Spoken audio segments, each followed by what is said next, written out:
dos mitos assim que permeiam o imaginário das pessoas no que diz respeito ao parto normal é essa ideia de que o parto normal vai causar algum tipo de dano, ou estragar a vagina, ou deixar a vagina menos apropriada para um sexo, muito voltada para o prazer do parceiro ou homem, né? No sentido assim, essa coisa da vagina ficar mais larga. E na verdade, assim, além de a estrutura machista desse raciocínio, assim, né, que acha que corpos femininos estão para servir corpos masculinos, assim, não é essa a função, né? Que reduz o sexo de novo à penetração. Tem algumas questões, e já existem estudos científicos, por exemplo, que falam que não é em si a via de parto que determina disfunções do assoalho pélvico. Então, por exemplo, a bexiga baixa ou disfunções do períneo.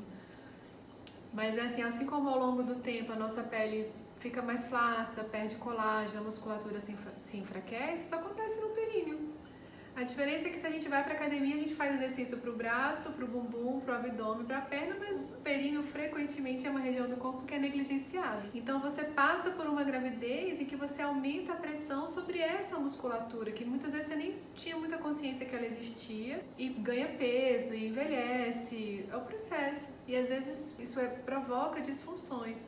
E assim, a natureza não faria uma coisa que é prejudicial a si mesma, assim, né? Então, não faz sentido, evolutivo mesmo, biológico, pensar que a natureza teria desenvolvido um mecanismo de parto que fosse causar dano a ela mesma. E na experiência de parto das mulheres, eu fico assim, com um desejo de conseguir, se isso fosse possível, de ver um vídeo de como era o parto naquela época, assim, antes de Cristo, em que as pessoas viviam em comunidade, em que as mulheres se cuidavam, em que as mulheres dominavam as ervas e o partejar, sabe?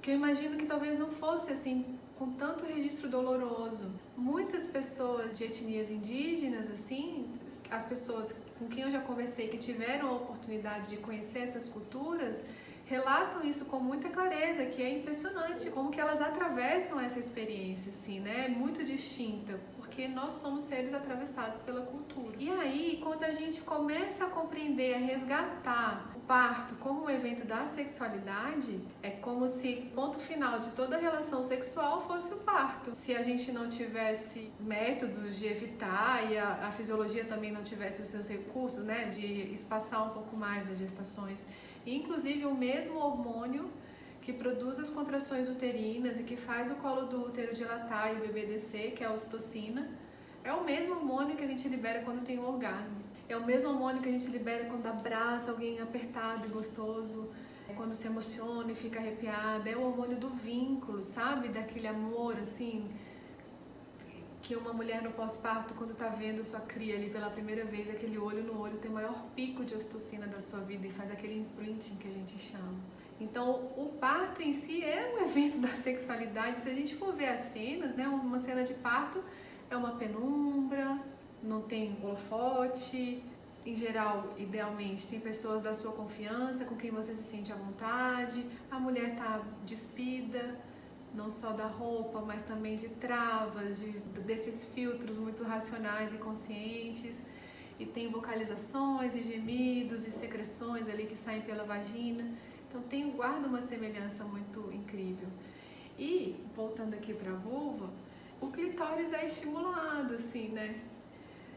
Durante a gestação, a pelve e a vulva, elas recebem uma quantidade de fluxo sanguíneo maior, o corpo inteiro, mas essa região está gerando um bebê, então não é incomum que as mulheres relatam, isso não é falado, mas quando você dá a oportunidade, essa informação chega, de libidos melhores quando engravidam, de sensibilidade maior na região genital quando engravidam e ainda mais depois do parto. O parto respeitoso, uma região que fica com uma memória positiva, amorosa, potente, você pode ter ativações aqui que antes não havia. Então é possível e não é incomum que o sexo melhore depois do parto.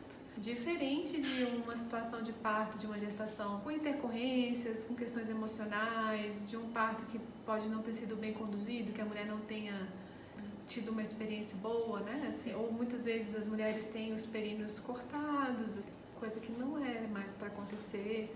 Enfim, aí isso sim, o corte, por exemplo, pode provocar mais disfunções no assoalho pélvico, no períneo. Mas é isso, assim, não é incomum, gente, esse relato chegar das mulheres. Nossa, melhorou muito a sensação de prazer na relação sexual depois do parto. Não é incomum de jeito nenhum. Inclusive, há um documentário francês famoso, né, que chama Parto Orgástico, que trata de mulheres que têm orgasmos, sensações orgásmicas no momento de dar à luz. Pode acreditar.